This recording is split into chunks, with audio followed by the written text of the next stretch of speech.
Harrison Academy was the kind of private school where wealth whispered rather than shouted.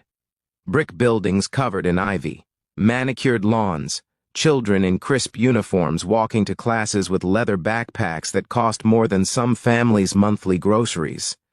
The school's location in an affluent suburb meant that most students came from families where money was never discussed because it was never a concern.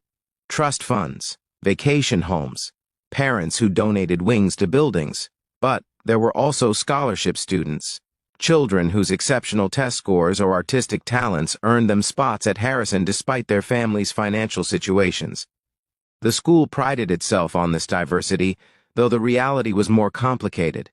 Scholarship kids often stood out, their worn uniforms and last season's shoes marking them as different. Emma Hayes was 7 years old, bright as sunshine, with blonde hair she wore in careful ponytails and a smile that could light up a room.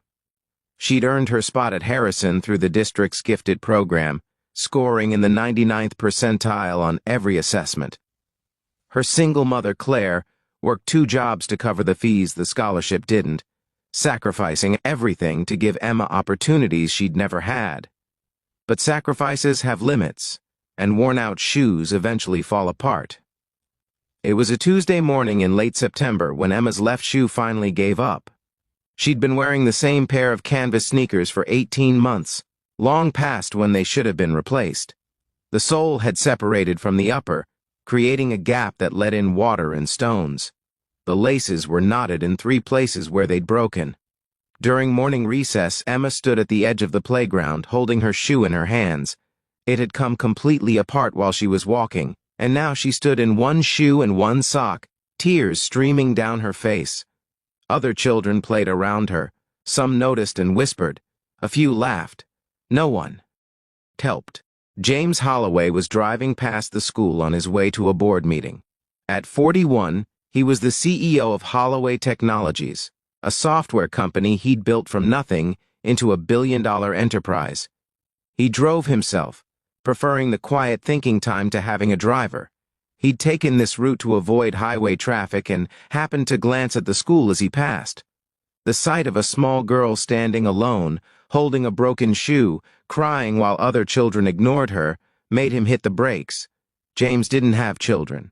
His marriage had ended 5 years ago, his ex-wife citing his workaholism and emotional distance. She'd been right. He'd built an empire but neglected the relationship. Since then, he'd focused entirely on business, convincing himself that success was enough. But something about that little girl crying over a shoe pierced through his carefully constructed walls. He pulled into the school's visitor parking and walked across the playground. Several teachers stood near the building, monitoring recess, but they hadn't noticed Emma's distress. James approached her carefully, not wanting to frighten her. "Excuse me," he said gently, kneeling down to her level. "Are you okay?" Emma looked up at this stranger in his expensive gray suit and tried to stop crying. "My shoe broke. I only have 1 shoe now, and my mom can't buy new ones until next month because she has to pay for my lunch fees and my art supplies. And now everyone's going to laugh at me and I can't go to class with 1 shoe." The words tumbled out in a rush, fueled by embarrassment and fear. James looked at the shoe in her hands. It was beyond repair. Then he looked at the shoe still on her foot. It was just as worn, just as close to falling apart. "What's your name?" James asked. "Emma Hayes." "Well, Emma, I'm James, and I think I can help with your shoe situation. Would that be okay?" Emma looked at him with those tear-filled eyes, hope and skepticism warring on her young face. "Are you going to buy me shoes? Because I don't have any money. But I can pay you back. I'm very good at math and I could do chores for you or help you with things. My teacher says I'm very responsible." James felt something crack in his chest.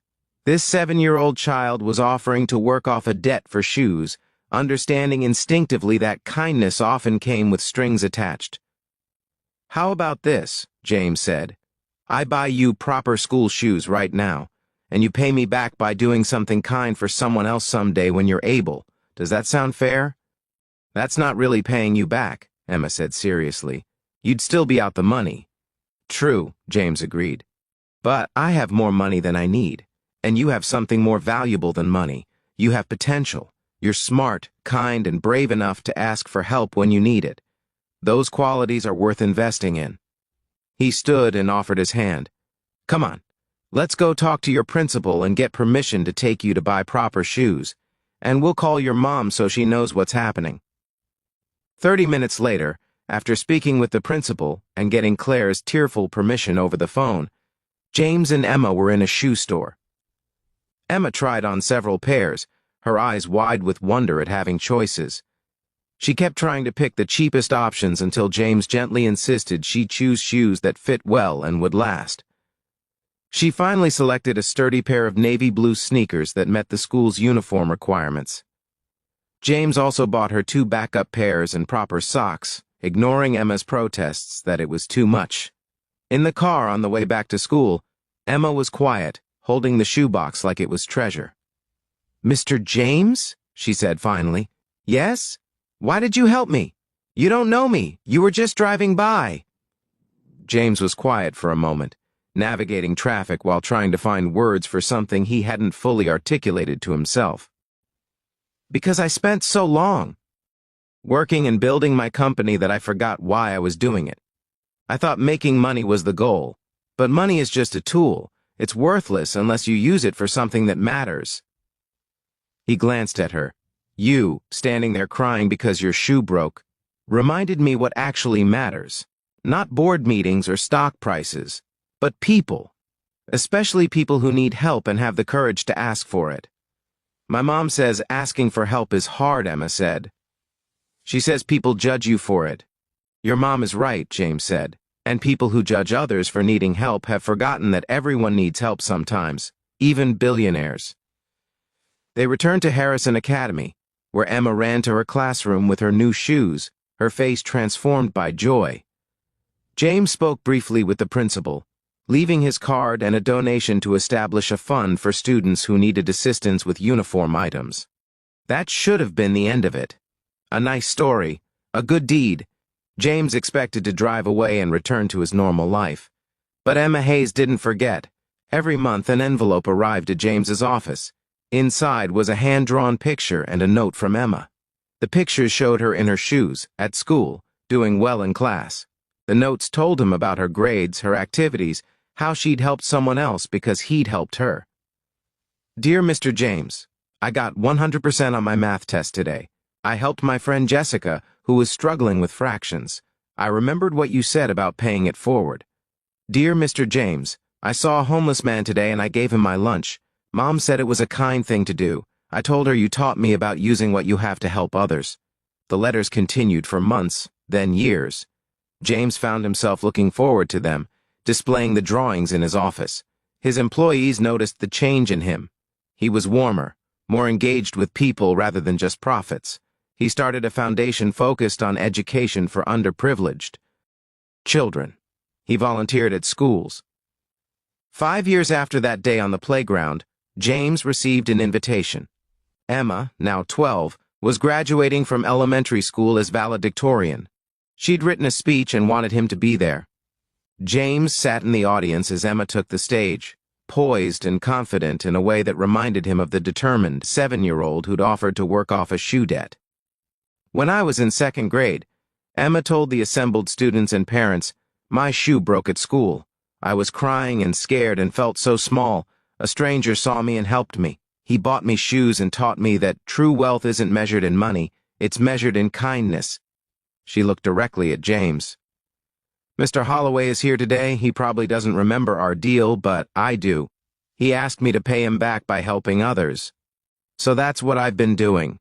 I've tutored 23 students in math. I've volunteered at the food bank every weekend for 3 years. I've saved my allowance and bought shoes for 5 other kids whose families couldn't afford them." Her voice strengthened.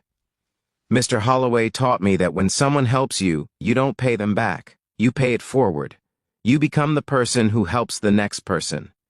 And then they help someone else. And that's how you change the world, not with money, but with a chain of kindness that never ends." She pulled a small box from behind the podium and walked down to James. "I've been saving for 3 years to buy you something. I know you don't need anything, but I wanted to give you something anyway." Inside the box was a keychain, simple, Inexpensive. It had a tiny shoe charm attached and an engraved plate that read, "The best investments are the ones you make in people. Thank you for investing in me."